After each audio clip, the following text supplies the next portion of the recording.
എനിക്ക് തോന്നുന്നു ജോർജ് കുട്ടി അത്ര ബ്രില്യൻ്റ് ആയിട്ടുള്ളൊരു മനുഷ്യനല്ല. കാരണം ജോർജ് കുട്ടി ബ്രില്യൻ്റ് ആണെങ്കിൽ ജോർജ് കുട്ടി അയാളുടെ കുടുംബത്തെ രക്ഷിക്കാൻ വേണ്ടി ചെയ്യേണ്ട ഒരേ ഒരു കാര്യം, ദൃശ്യം 3 ഇന്നലെ കണ്ടു. ദൃശ്യം 2 എന്നെ ഒട്ടും സാറ്റിസ്ഫൈ ചെയ്യാത്തൊരു സിനിമയായിരുന്നു. കാരണം അതൊരു ഫോഴ്സ്ഫുള്ളി എടുത്ത സിനിമയാണെന്ന് കാണുന്നവർക്ക് എനിക്ക് പേഴ്സണലി മനസ്സിലായ ഒരു കാര്യമാണ്. അല്ലെങ്കിൽ ജിത്തു ജോസഫിന് അബദ്ധം പറ്റിപ്പോയതായിരിക്കാം. കാരണം ദൃശ്യം 1 ഒരു പ്രോപ്പർ ക്ലൈമാക്സ് ആയിരുന്നു, അവിടെ നിർത്താം. ദൃശ്യം 2ൻ്റെ ആവശ്യമൊന്നുമില്ല.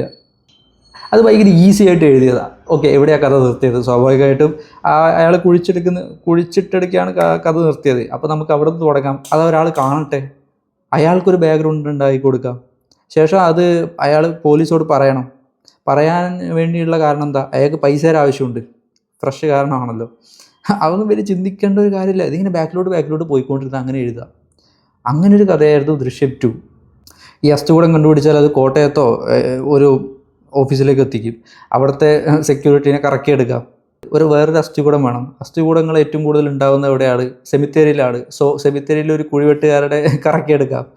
അയാളുമായിട്ട് സൗഹൃദം സ്ഥാപിക്കുന്നു. ഓക്കെ, ഇതിനൊക്കെ പൈസ വേണമല്ലോ. കഴിഞ്ഞ പ്രാവശ്യം ജോർജ് കുട്ടി ഒരു കേബിൾ ഓപ്പറേറ്റർ ആയിരുന്നു, അല്ലെങ്കിൽ കേബിളിൻ്റെ ഒരു കടമായിട്ട് നടക്കുന്ന ഒരാളായിരുന്നു ചാനലിൻ്റെ.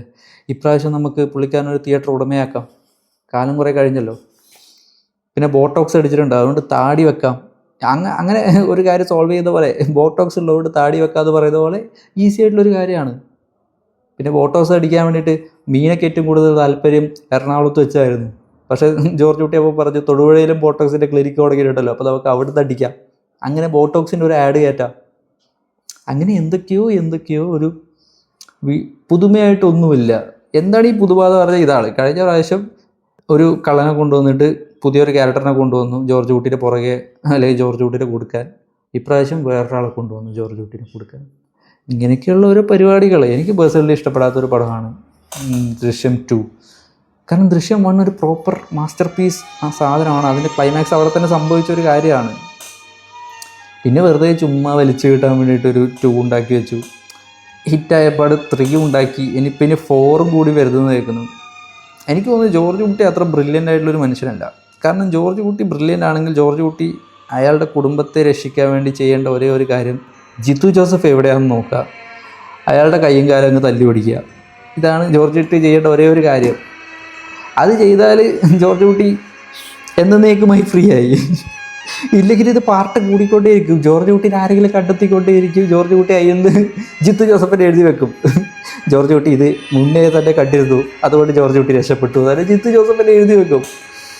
ഇതിങ്ങനെ പോയിക്കൊണ്ടേയിരിക്കുമായിരിക്കും. ദൃശ്യം 2 ആരെങ്കിലും 2 പ്രാവശ്യം കണ്ടിട്ടുണ്ടാകും. ഞാൻ കണ്ടിട്ടില്ല ദൃശ്യം 2 ഒന്നും. പക്ഷേ ദൃശ്യം 1 നമ്മൾ 2-3 തവണ കാണുന്നതുകൊണ്ടില്ല സീനില്ല. മെമ്മറീസൊക്കെ ഞാൻ എത്ര തവണ കണ്ടു എന്നേ ഒരു ബോധമില്ല.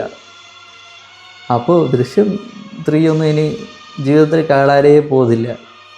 ചുമ്മാ യൂസ് ആൻഡ് ത്രോ എന്നുള്ള രീതിയിൽ അത്രയൊക്കെ തന്നെ ഉള്ളൂ. സോ ദൃശ്യം 3